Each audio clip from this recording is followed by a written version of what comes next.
दिन है और यहाँ मरकज़ी इमाम बारगाह में मौजूद हैं। मेरे साथ DIG इस्लामाबाद जवाद साहब और बाकी तमाम टीम यहाँ मौजूद है।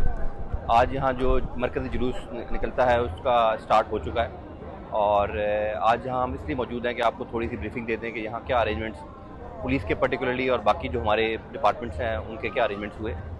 ये एक ऐसा जुलूस है जो हम कई महीनों पहले इसके अरेंजमेंट स्टार्ट करते हैं। उसमें बहुत सारी मीटिंग्स, रूट विजिट्स और तमाम लॉ इन्फोर्समेंट एजेंसी के साथ मीटिंग शामिल है। वो तमाम करते हुए जो कई सिक्योरिटी इश्यूज़ थे उसको रिजॉल्व किया गया, रूट पे जो इश्यूज़ थे उसको रिजॉल्व किया गया और आज अल्हम्दुलिल्लाह वो दिन आ गया कि वो यहाँ से बरामद हो चुका है जुलूस। पुलिस के हवाले से जवाद साहब डिटेल ब्रीफिंग अभी आपसे बात करेंगे। साथ ही जो बाकी डिपार्टमेंट्स के जो काम है उस पर मैं ज़रूर बात करना चाहूँगा।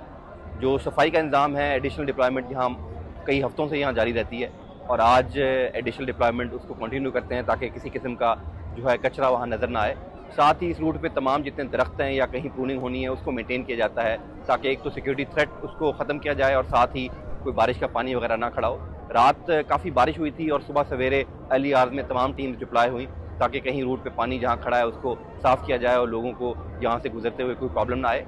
तमाम लॉ इन्फोर्समेंट एजेंसीज जिसमें तमाम इंटेलिजेंस एजेंसी शामिल हैं उन तमाम के साथ 24 घंटे का एक कॉन्टैक्ट मौजूद है और यहाँ पे मौके पे एक कंट्रोल रूम भी बनाया गया है पुलिस की तरफ से। फॉर द फर्स्ट टाइम जो गाड़ी आपको नज़र यहाँ आ रही होगी वो एक मोबाइल कंट्रोल रूम है जिसमें तमाम कैमराज की फीड और तमाम एजेंसीज़ के लोग वहाँ मौजूद हैं ताकि अगर कोई खुदा न खास्ता कोई ऐसी चीज़ हो तो बर वक्त उसको जो है ना वो सॉर्ट आउट किया जा सके।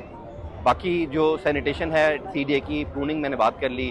स्ट्रीट लाइट से पर्टिकुलरली इस बार ज़्यादा काम किया गया है कि जो हमारा शोधा चौक से पोली क्लिनिक तक आते हुए जो रूट है वो काफ़ी उसमें लाइट्स थोड़ी कम होती थी ट्रेडिशनली, उस रूट को ज़्यादा लिट किया गया है ताकि शाम के वक्त जब वहाँ शोधा चौक से आगे प्रोसेशन जुलूस चले तो उधर लाइटिंग की कोई कमी ना हो।